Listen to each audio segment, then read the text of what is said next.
C'est le moment de ma vidéo préférée du trimestre, les inspirations et favoris d'hiver 2020.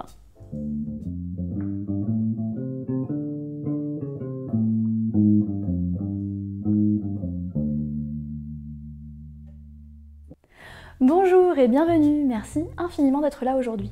Je m'appelle Florie Vine, je suis écrivaine et illustratrice et aujourd'hui je vous présente ce que j'ai découvert, ce qui m'a inspiré, ce que j'ai adoré pendant les 3 derniers mois. Un petit mot de la part du moi qui suis en train d'éditer cette vidéo. Je l'ai tournée avant tout ce qui se passe en ce moment. Et je voulais juste dire un mot pour vous expliquer que j'ai hésité à publier la vidéo parce que ça me paraissait un peu bizarre de continuer comme si de rien n'était avec tous les événements qu'on a en ce moment. Et j'ai finalement décidé de la publier quand même parce que je pense qu'on a besoin de positif, on a besoin de réconfort, on a besoin d'apaisement et c'est une vidéo donc, qui contient mes favoris, mes inspirations de l'hiver 2020, qui contient peut-être en plus des idées de choses que vous pouvez lire ou regarder pendant que vous êtes chez vous. Donc j'ai pris la décision de la publier quand même, en espérant que vous allez bien, que vous vous portez bien, que vous restez chez vous si vous êtes en train de regarder cette vidéo au moment de sa sortie. Et on va y arriver avec de l'optimisme, de la résilience, du courage. On va s'en sortir. Première chose, je pense que je suis loin d'avoir été la seule à lire ça. C'est les livres du sorceleur d'Andrzej Sapkowski. Donc si vous n'avez pas vécu dans une grotte ces 3 derniers mois, vous savez que donc la série The Witcher est sortie fin décembre sur Netflix, ce qui a généré tout un engouement autour de tout ça, et moi personnellement ça m'a donné envie en fait de lire les livres, puisque j'ai déjà joué au jeu vidéo The Witcher 3, je connais déjà l'univers, mais je me suis dit que ce serait sympa de découvrir le média de base à partir duquel les jeux vidéo et la série ont été créés, à savoir les livres. Donc Le Sorceleur, c'est une série de fantasy polonaise qui a été écrite dans les années 90. C'est rigolo parce que mes collègues, parce que je travaille pour un studio polonais, mes collègues ont grandi avec, comme nous on a peut-être grandi avec Le Seigneur des Anneaux, Le Trône de Fer, eux ils ont grandi avec Le Sorceleur quoi. Donc j'ai lu les 2 premiers livres qui sont en fait comme des sortes de recueils de nouvelles. C'est-à-dire que chaque chapitre correspond à un peu une aventure que Geralt de Rive, qui est donc un sorceleur, vit dans cet univers-là. Et je suis en train de lire le tome 3 où là par contre c'est vraiment une histoire à part entière et les tomes suivants, je crois bien que c'est comme une sorte plutôt de saga classique. Voilà, donc je vais pas épiloguer là-dessus pendant 50 ans, je pense que vous en avez déjà entendu parler, mais en tout cas ça m'a fait plaisir de découvrir la source en fait de de la série et du jeu vidéo que j'ai regardé, auquel j'ai joué. Je trouve ça très intéressant. Et je trouve qu'il a un traitement des personnages qui est vraiment intéressant, surtout pour un Polonais des années 90. Il y a un traitement des personnages féminins qui est intéressant, c'est pas aussi sexiste que ça en a l'air.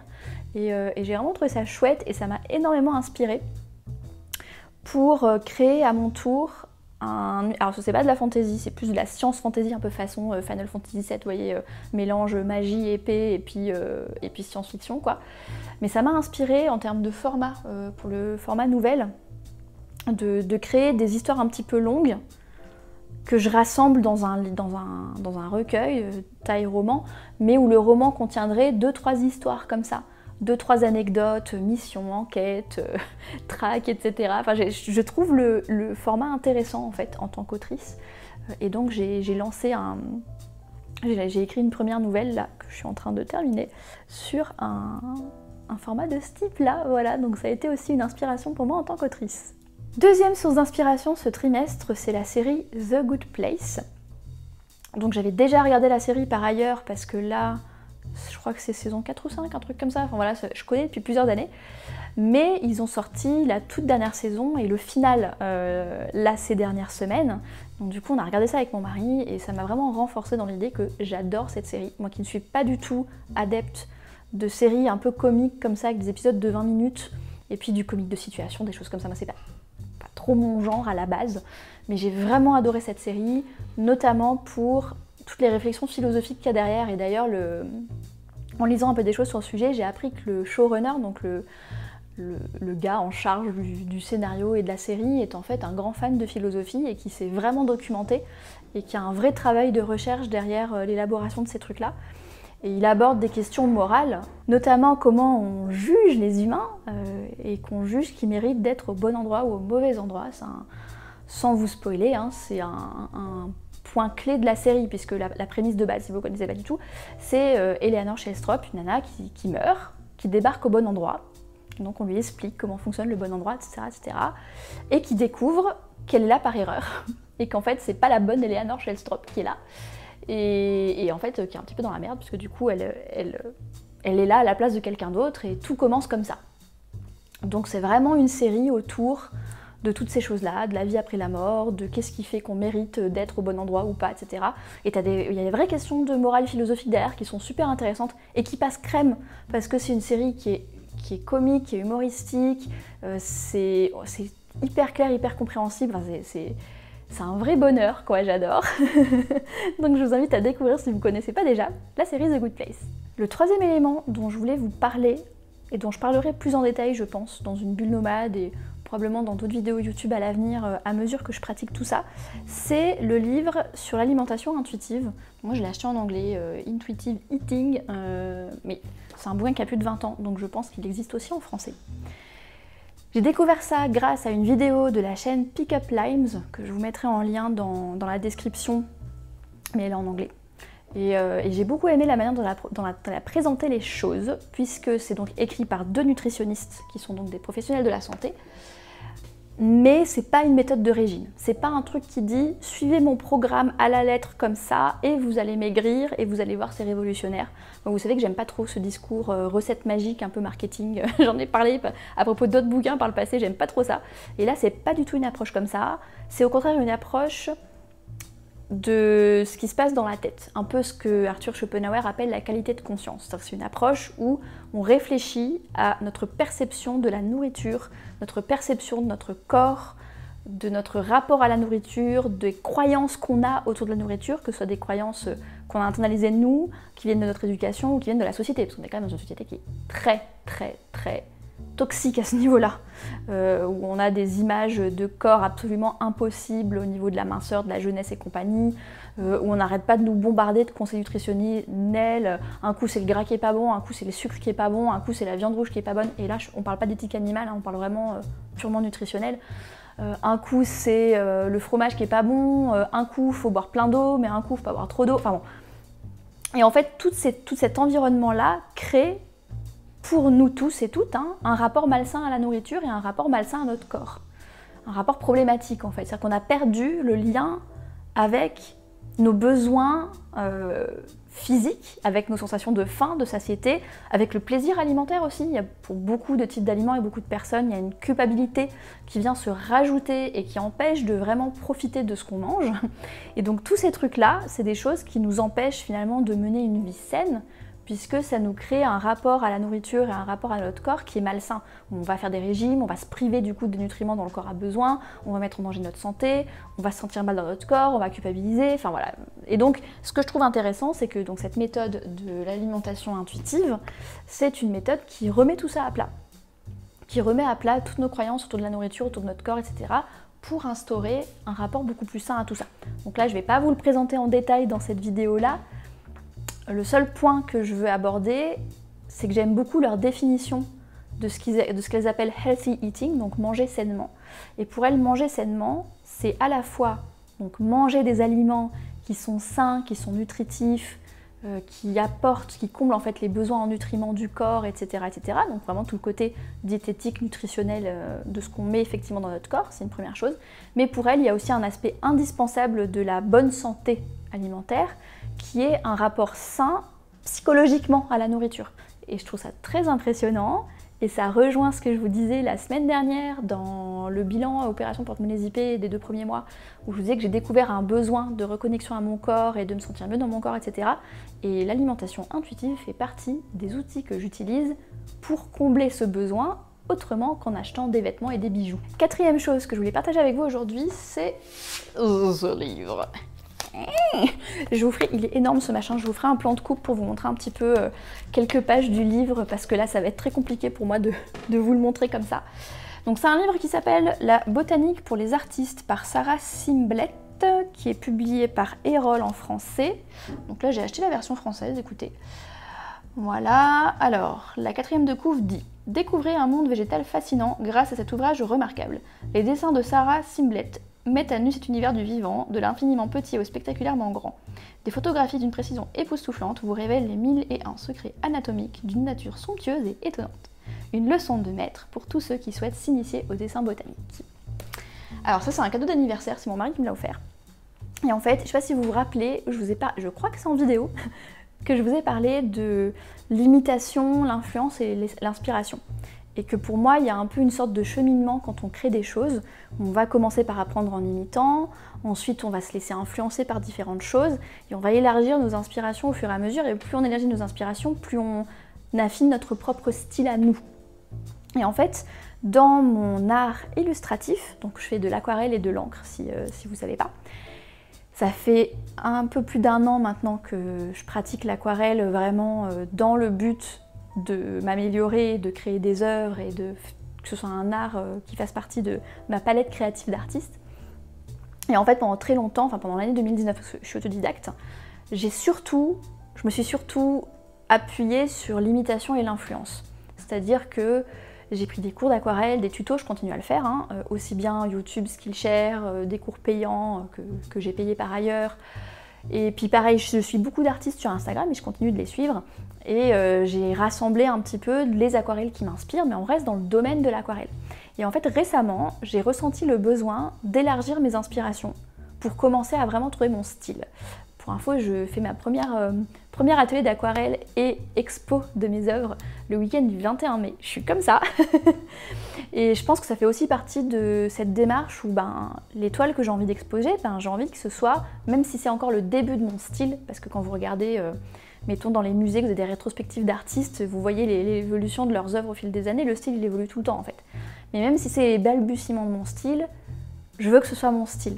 Et que ce soit pas juste une imitation de cours Skillshare que j'ai pris ou par rapport à des tutos d'artistes qui eux ont leur style.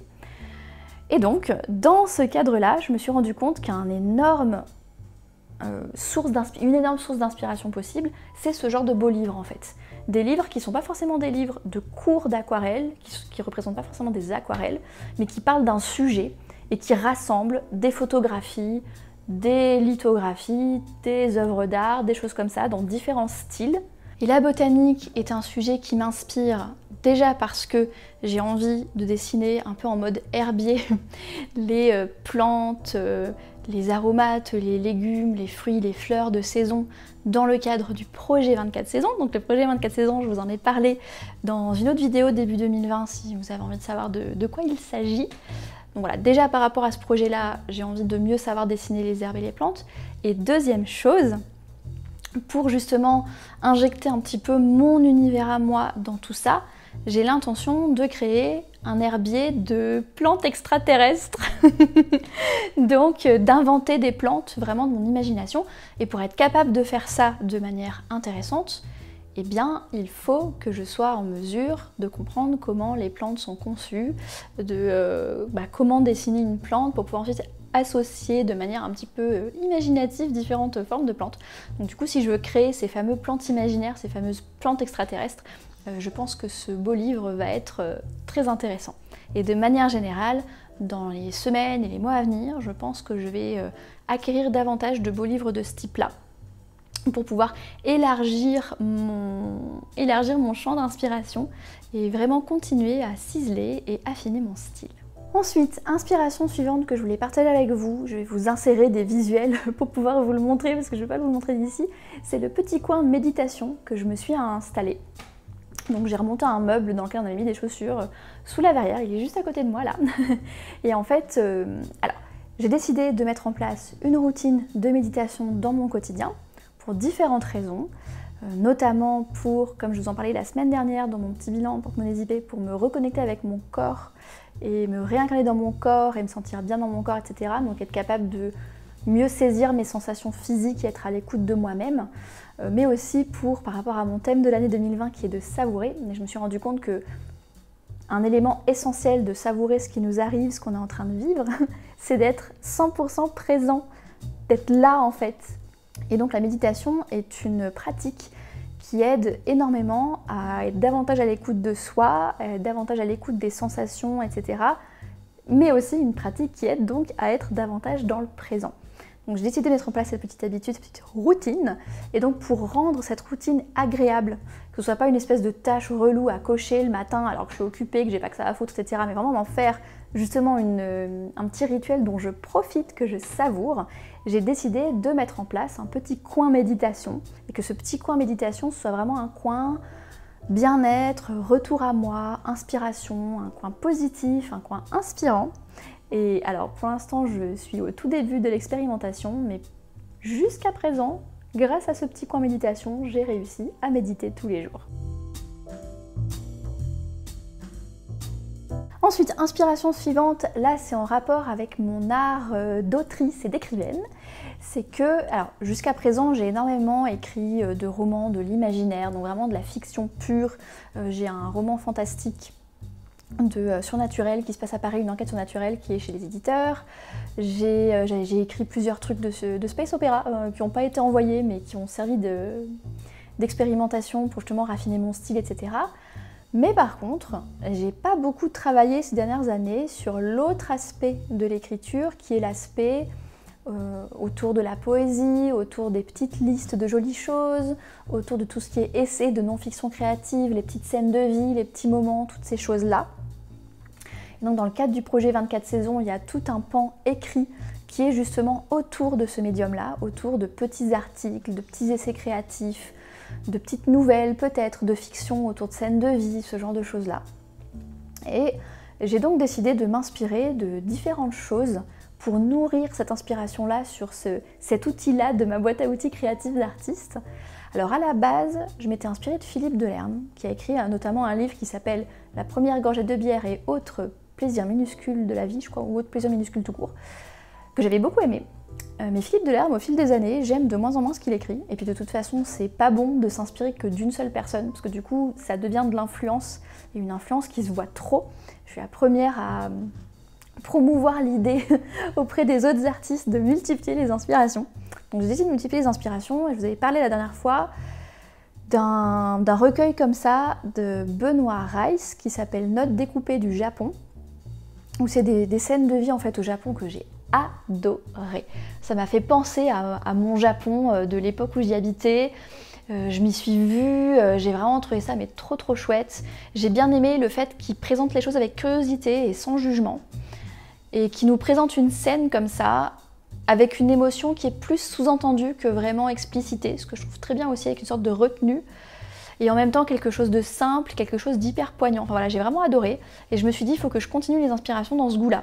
Alors, il y a une série sur Netflix qui m'inspire énormément, qui s'appelle Midnight Diner Tokyo Stories, je crois, qui est l'histoire d'un gars qui tient un tout petit resto qui est ouvert que de minuit à 7 h du matin à Shinjuku à Tokyo. Et chaque petit épisode relate une histoire autour d'un ou de plusieurs des clients qui viennent en fait. Et ça fait vraiment petite nouvelle, petite scène de vie, mais sous forme de série visuelle, audiovisuelle. Hein. Mais du coup ça c'est déjà super inspirant. Et j'ai trouvé ça super intéressant et on retrouve ce petit côté japonais, ce petit côté retenu, ce petit côté présentation des choses sans trop en faire côté émotion, en laissant un peu le spectateur tirer ses propres conclusions en fait, au lieu de tout expliciter comme ça. Je trouve que les séries modernes, elles explicitent tout, c'est chiant. Là j'aime bien ce côté un petit peu retenu, un petit peu on nous laisse tirer nos propres conclusions, un petit peu présentation avec curiosité, voilà. Donc Midnight Diner Tokyo Stories, je crois que ça s'appelle comme ça, c'est très chouette. Et j'ai acheté 2 livres que j'ai pas encore lus, mais que j'espère vont m'inspirer dans tout ça.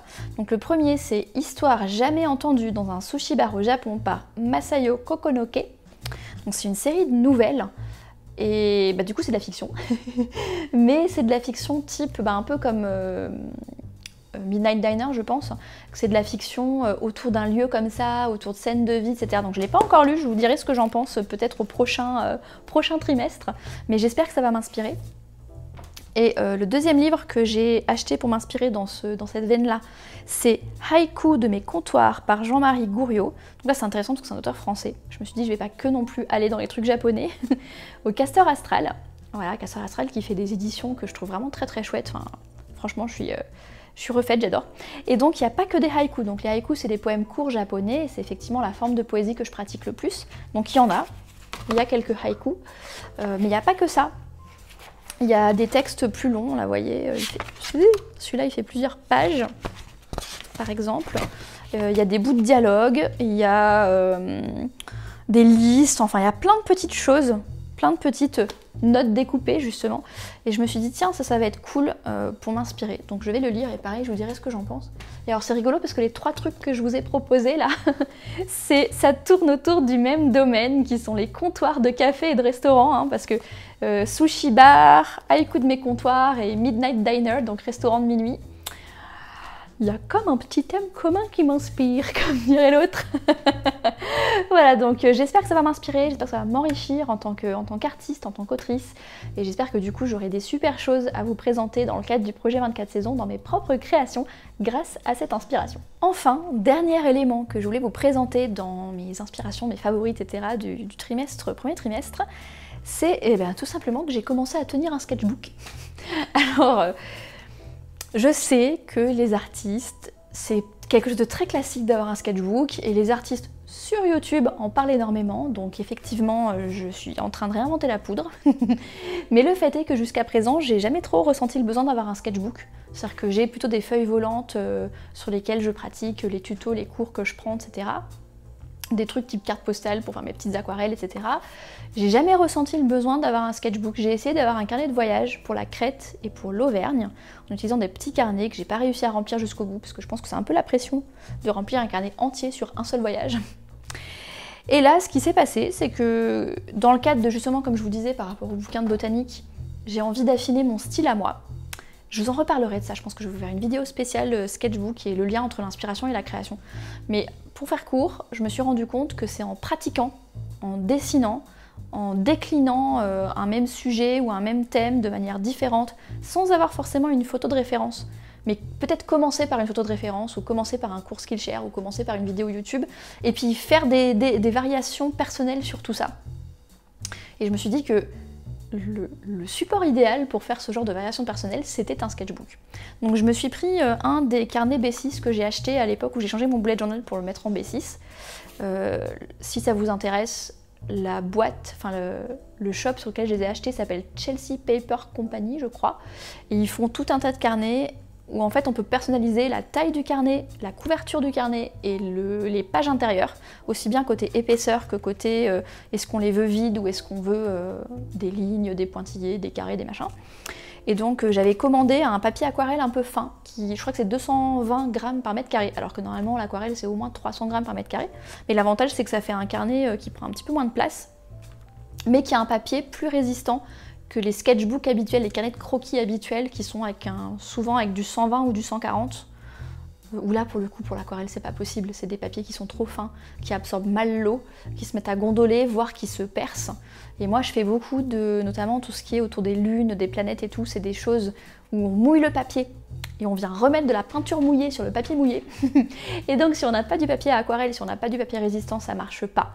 Et d'ailleurs je pense que c'est une des raisons pour lesquelles j'ai jamais eu de carnet de croquis avant, c'est parce que je fais quand même beaucoup d'aquarelle et que j'ai jamais trouvé de carnet pertinent pour ça quoi. Donc là j'ai décidé d'utiliser celui-là. Alors pour l'instant, je vous montrerai en plan de coupe, pour l'instant j'ai pas rempli grand chose, j'ai juste fait une double page avec des lunes.